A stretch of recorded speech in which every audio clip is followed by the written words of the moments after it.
Chers téléspectateurs, nous sommes parvenus à la mi-semaine, aujourd'hui mercredi. Nous avons bien commencé l'année avec la grâce de Dieu, pouvant respirer, vivant, pouvant faire des projets, les réaliser. Il nous donne l'opportunité aussi de travailler au plus grand projet que nous puissions concevoir, à savoir être candidat certain pour l'éternité. Et c'est pour ça qu'il nous a donné le mode d'emploi de la vie éternelle, sa parole. Et c'est pourquoi aujourd'hui, nous allons voir ce thème, le Saint-Esprit comme professeur. Et nous allons accepter d'être élèves. Nous allons prier pour être de bons élèves et ouvrir nos cœurs à ce que le Saint-Esprit voudrait nous enseigner encore aujourd'hui au travers de la parole de Dieu. Oui, notre Père, notre Dieu, le roi des rois, le Seigneur des seigneurs, tu es le Dieu tout-puissant, le Dieu omniscient. Tu fais ce que tu veux dans ton univers. Tu nous respectes suffisamment en nous ayant créés libres.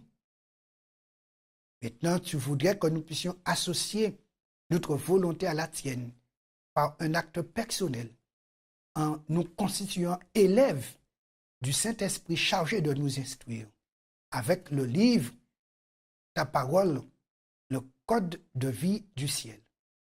Alors que nous allons l'ouvrir pour recevoir instruction aujourd'hui, sous la direction du professeur le Saint-Esprit, donne-nous des cœurs disposés, disponibles, pour permettre à l'Esprit de juger ce qu'il y a en nous à éliminer et que par ta grâce, nous puissions être transformés conformément à ton projet de sainteté pour nous.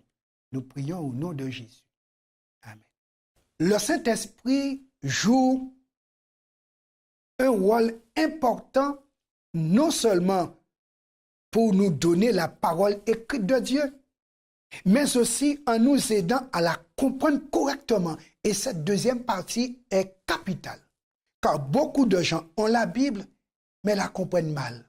C'est pourquoi il y a 33 000 dénominations chrétiennes. Un Dieu, un Sauveur, une Bible. 33 000 dénominations chrétiennes. Il y a certainement un problème, mais pas du côté de Dieu.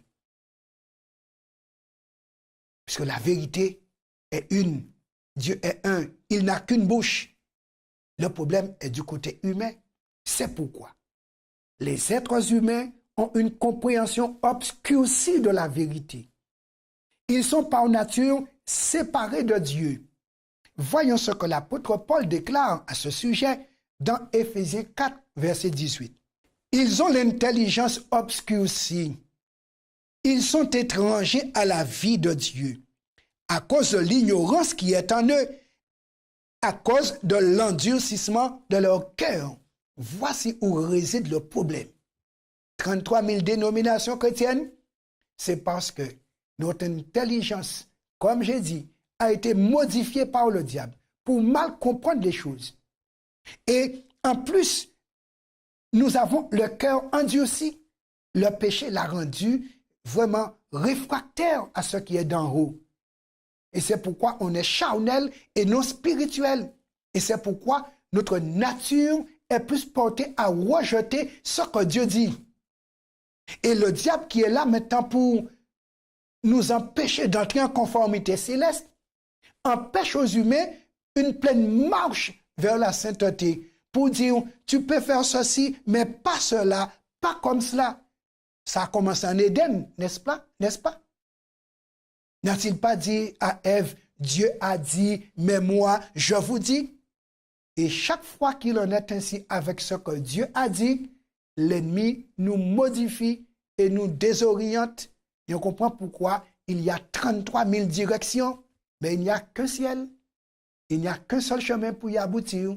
Et Jésus l'a dit, je suis le chemin, la vérité et la vie. Nul ne vient au Père que par moi. Jésus est le modèle à imiter.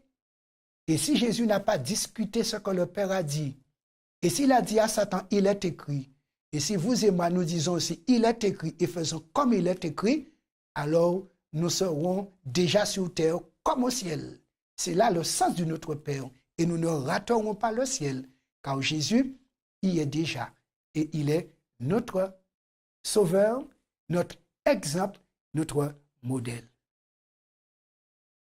C'est pourquoi l'Esprit qui a révélé et inspiré la parole de Dieu est aussi celui qui nous permet de la comprendre.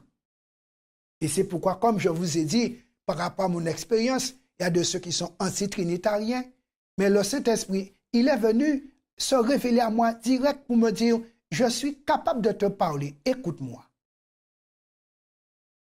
Et si je peux te parler, tu peux me parler aussi, puisque c'est moi qui vais faire ta prière monter. Et quand j'ai compris, j'avais déjà compris cela, mais il n'a fait que me renforcer dans ma compréhension et position. Et toutes les fois où moi, je n'écoute pas le Saint-Esprit dans ma vie par rapport à des situations, je regrette toujours. Et c'est pourquoi j'ai accepté désormais de vivre en conformité avec le ciel et de faire comme il me dit. Et ainsi, on a la paix du cœur et de l'esprit parce qu'on collabore avec l'en haut. Le problème, ce n'est pas que la Bible est un livre obscur. Le problème, c'est notre attitude corrompue par le péché envers ce Dieu qui se révèle dans la Bible. Le Saint-Esprit est un professeur qui souhaite nous amener à comprendre plus profondément la Bible et à l'apprécier joyeusement. Il porte la vérité de la parole de Dieu à notre attention et nous donne une intelligence renouvelée pour comprendre ces vérités, de sorte que notre vie peut se distinguer par la fidélité et une obéissance d'amour à la volonté de Dieu. Cela ne peut arriver que si nous abordons la Bible avec un cœur humble et disposé à apprendre. Et vous et moi, nous avons été à l'école. Pour certains, ils sont passés par la maternelle, mais à l'époque où moi j'ai été en classe pour la première fois, il n'y avait pas de maternelle. On entrait directement en CP. Je peux vous dire, je n'aimais pas l'école à l'époque. J'ai préféré jouer dans la savane. Mais il fallait passer par là, donc j'ai été à l'école. Mais si aujourd'hui je peux lire devant vous et pour vous, c'est parce que j'ai accepté de m'asseoir devant celui qui, lui, était un maître, qui savait lire, qui pouvait m'apprendre à lire. Cela a été dur pour moi d'apprendre. Devant vous, je vous le dis, j'ai fait une année dernière en cours préparatoire. Et par la grâce de Dieu, après avoir doublé le cours préparatoire, j'ai pu décoller. Et maintenant, je peux partager avec vous parce que de même que j'ai pu décoller sur le plan terrestre, le Saint-Esprit veut nous faire décoller sur le plan céleste et spirituel. Simplement, si nous acceptons de recommencer, on peut avoir échoué, mais avec Dieu, ceux qui recommencent réussissent. Et il est dit d'ailleurs, 7 fois le juste tombe, mais il se relève toujours. Donc, ce n'est pas que la parole de Dieu soit impossible à appliquer, mais c'est à nous d'avoir la volonté de nous y conformer. Et Dieu le dit dans Ésaïe 1er, verset 19, si vous avez la bonne volonté, vous mangerez les meilleures productions du pays. Donc, si on a la bonne volonté, par l'Esprit, Dieu est capable de nous aider à appliquer ce qui vient de lui. C'est un papa, il n'est pas méchant, il est bon. Il ne donne jamais ce qui est trop dur à ses enfants. Jésus a fait la preuve devant nous. Ainsi donc, nous pouvons nous encourager mutuellement à appliquer la parole de Dieu. Je vous invite maintenant à lire 1 Corinthiens chapitre 2, versets 13 et 14. L'apôtre Saint Paul déclare: et nous en parlons non avec des discours qu'enseigne la sagesse humaine, mais avec ceux qu'enseigne l'esprit, employant un langage spirituel pour les choses spirituelles. Mais l'homme animal, et c'est là le problème, l'homme animal ne reçoit pas les choses de l'Esprit de Dieu, car elles sont une folie pour lui, et il ne peut les connaître parce que c'est spirituellement qu'on en juge. Donc, si l'esprit ne nous aide à comprendre, notre nature ne va pas tomber d'accord avec la parole de Dieu. Et on va prendre un texte et en faire un prétexte pour notre propre perdition. Mais quand on veut se soumettre, alors la vérité sera claire, car elle est révélée. Et l'Esprit va nous permettre de l'appliquer et nous serons sanctifiés. Qu'a dit l'apôtre sur la nécessité d'interpréter spirituellement les choses spirituelles? Oui, puisque la parole vient de Dieu, on ne peut l'interpréter avec notre intelligence, notre méthode. Non, on doit demander à Dieu de nous aider à comprendre ce que lui, il a voulu nous dire. Et là, c'est là que le Saint-Esprit intervient comme professeur. Puisque nous avons le manuel, nous sommes à l'école de Dieu, l'Esprit qui a inspiré et révélé ce que Dieu a déclaré par ses prophètes est chargé de nous faire comprendre qu'est-ce que Dieu lui-même a voulu dire. Et si on se met à genoux, sérieusement, pour dire, Seigneur, aide-moi à comprendre ta volonté et donne-moi la force d'appliquer cette volonté, vous n'allez pas rester longtemps sans comprendre.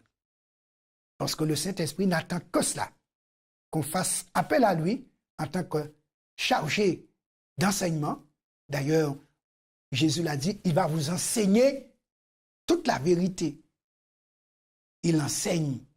Donc, il va nous faire comprendre. Et comme Paul dit, comme c'est spirituellement qu'on peut juger des choses de Dieu, il va nous donner un jugement adapté aux choses de Dieu pour comprendre. Et lorsqu'on a compris, on ne va pas détourner, bifurquer, mais on ira tout droit. Pour comprendre la Bible, nous dépendons du Saint-Esprit. Sans le Saint-Esprit, il est impossible de discerner la signification spirituelle des mots bibliques. Nous en restons à leur sens purement linguistique. Il y a des linguistes, il y a des personnes qui effectivement qui peuvent décortiquer les mots, mais sans comprendre le contenu. Et si on n'a pas pu percevoir le message que les mots véhiculent, alors on va se fourvoyer. Et comme j'ai dit, il y a 33 000 dénominations chrétiennes par rapport à ce problème. Si on ne se soumet pas à l'esprit, on ne pourra pas marcher sur les traces de Jésus. De plus, en tant qu'êtres humains pécheurs, nous sommes souvent opposés à la vérité de Dieu, non parce que nous ne la comprenons pas, mais parce que nous préférons ne pas la suivre. Et c'est ça le problème. On préfère ne pas la suivre. Je veux de la vie éternelle, mais pas comme Dieu dit qu'on peut l'obtenir. Je pense que je peux faire comme cela. Et ces suggestions-là viennent de Satan. Puisque pourquoi? Il a bien dit à Ève, Dieu a dit, mais moi je vous dis. Et Ève va préférer écouter un serpent au lieu d'écouter le Créateur. Et aujourd'hui encore, on critique Adam et Ève, mais on fait comme eux. On préfère écouter des insinuations de l'ennemi au lieu d'écouter directement ce que Dieu a dit. Et si Dieu a dit, à genoux, demandez à Dieu, Seigneur, fais-moi comprendre. Et le Seigneur, en tant que papa, il sait répondre à ce niveau. Et il ne se fait pas prier longtemps, il ne fait pas attendre pour comprendre la vérité. Il est un Dieu qui se révèle, un Dieu qui inspire. Et par l'Esprit, le professeur, on comprendra les choses de Dieu. Sans le Saint-Esprit, impossible d'avoir la sympathie pour le message divin. Il n'y a pas d'espoir, pas de confiance et pas d'amour en retour. Ce que l'Esprit apporte dans notre vie est en harmonie avec la vérité déjà proclamée dans la Bible. De nombreuses opinions contradictoires au sujet des enseignements de la Bible ne sont pas le fait d'une quelconque opacité du livre en lui-même, mais de l'aveuglement et des préjugés présents chez ses interprètes. Les hommes ne tiennent pas en compte des déclarations claires de la Bible, préférant suivre leur propre raisonnement perverti? Votre propre orgueil a-t-il pu continuer? Je reprends cette question. En quoi votre propre orgueil a-t-il pu constituer une pierre d'achoppement en vous empêchant de mettre en pratique les vérités bibliques?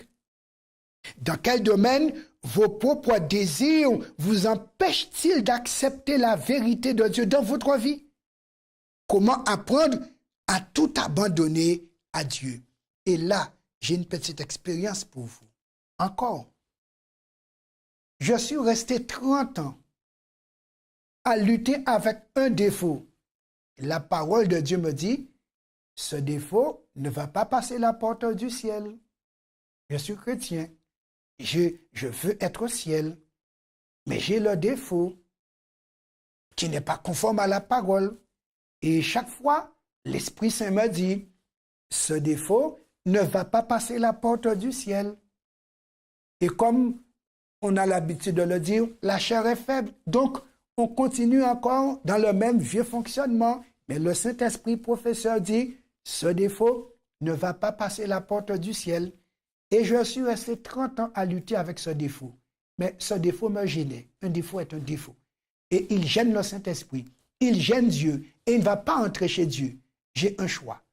Soit rester chrétien défectueux ou finalement être chrétien triomphant pour aboutir au ciel. Et j'ai accepté de faire ça quand Jésus a dit dans Luc 9, verset 23. Si tu veux venir après moi, tu dois renoncer à toi-même et tu pourras me suivre. Même s'il y a une croix, tu pourras porter la croix. Ce jour-là, j'ai dit à Dieu, Seigneur, je décide de te servir. Donc, je me soumets. Et je peux vous dire, ce que je n'ai pas vaincu en 30 ans, je l'ai vaincu en 30 jours. La parole sanctifie lorsqu'on se soumet. Soumettez-vous à Dieu et vous allez expérimenter la puissance de l'Esprit de faire d'un pécheur un être saint, d'un faible un être fort. Et notre Dieu est tout puissant pour rendre ses enfants puissants. Prions. Oui, Père, nous nous adressons au Dieu tout-puissant qui veut des enfants puissants. Et tu l'as dit, nous serons forts. Tu l'as déclaré à Jérémie. Si tu peux séparer ce qui est précieux d'avec ce qui est vil, si tu peux t'attacher à moi, alors ta bouche sera comme ma bouche. Seigneur, nous voudrions être forts de la force de l'Esprit pour marcher en conformité avec ce qui est saint. Et puisque tu l'as déjà dit, vous serez saints car je suis saint. Nous voulons être de ces saints. Donne-nous à l'école de ta parole de permettre à l'Esprit professeur de nous enseigner et que par son pouvoir transformateur, nous puissions subir l'impression de ta parole et que l'ennemi subisse l'impression et la pression pour que lui, il se retire, te laissant prendre tout l'espace en nous. Implante en nous ton divin caractère, car ce n'est que ce qui est d'en haut qui pourra passer la porte du ciel. Fais de nous des candidats à l'éternité et qu'au retour de Jésus, nous puissions avoir le privilège de décoller ici-bas parce que rien d'en bas ne sera trouvé en nous, mais tout d'en haut. Merci Père, nous t'avons prié au nom de Jésus. Amen.